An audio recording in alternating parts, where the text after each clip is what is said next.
Hey folks, Dan from D&N Custom Creations. It's been a number of months before I've been out here and I've been able to do some videos.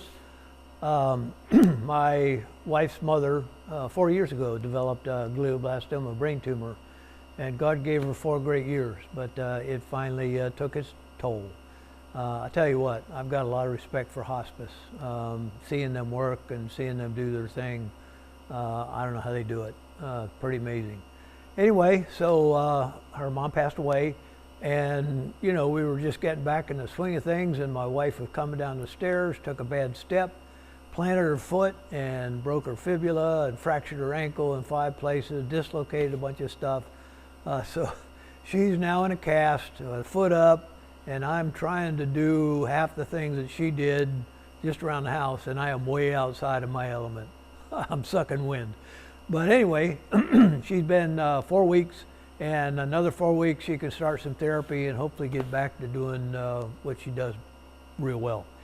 Anyway, so I haven't been out here a lot, so I haven't had a lot of time to do some videos, but I am starting to do a few little things here on the side, and I wanted to show you a project that I'm just now getting started on. So a customer brought me a fender off of his custom Harley that he's working on and building up, and he was unable to find a lens for his rear tail light.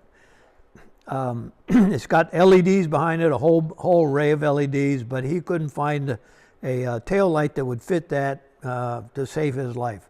So basically what I did is I put a piece of tape across here and broken up into equal increments, measured the gap, and came up with some numbers. That is not an ellipse. I put it in the Fusion 360, and there's no way I could get an ellipse to fit that. But what I was able to do is come up with a diameter on the ends and then fit a spline to match this other one. And the first thing I did is just cut some pieces out in the Fusion 360. And after about 3 iterations of that, I finally came up with a piece that fit in there looking pretty good. So once I knew I could get that to fit, I bought some material off of Amazon. Let me take you over here to the... And on the little water jet cutter, I cut out a couple of those. Now that I knew that they would fit, I cut a couple out of this acrylic. It's a red acrylic material, and we're going to use that as a lens cover.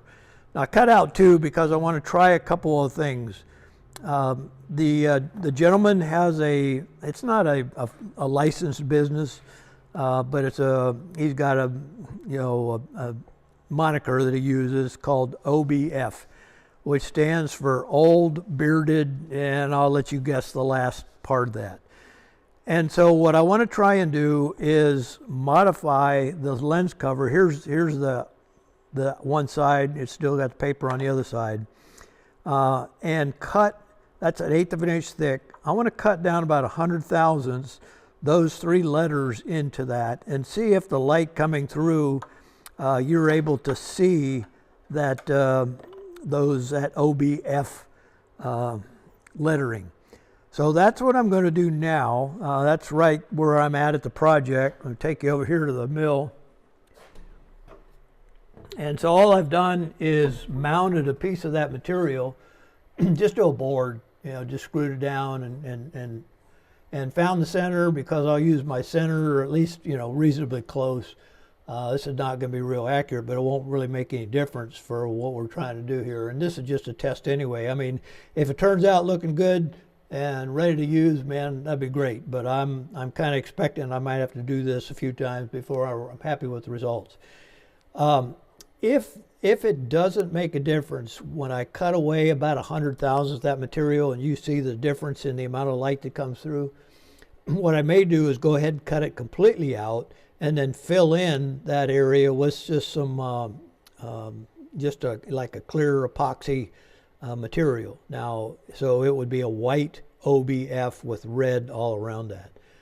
Anyway, so I am to the point now where I'm going to attempt to cut that OBF lettering into this piece of acrylic. I'm using a 1/16 of an inch end mill. See if oh, there it is. Yeah. And we will see what the effect is. I'll bring you back once I'm getting ready to get started on that. Okay, just finished. Let's take this thing out and see what if we've got anything we can work with.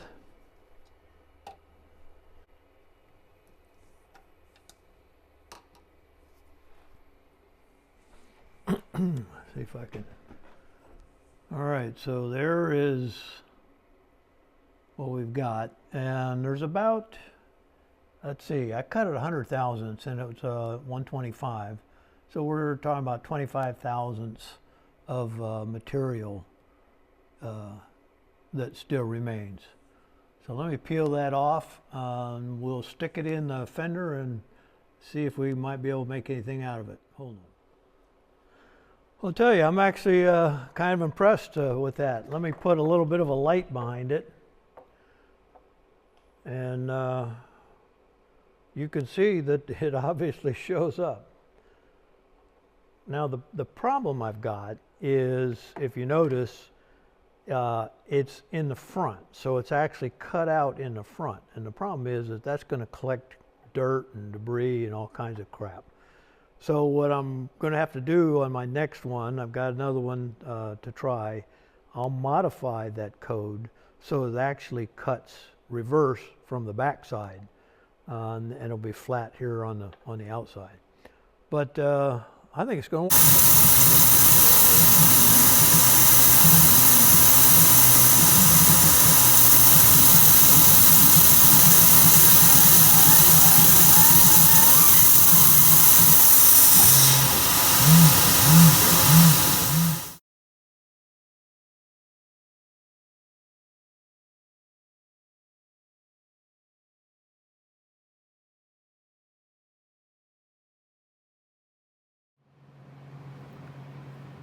Okay, here's the second version, and what I've done is put a reverse image on the back side so that in the front it's smooth and you won't collect dirt, etc.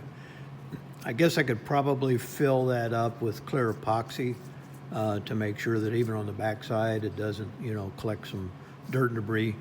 But next thing I'll do is make a rubber seal for it, and customer should be good to go.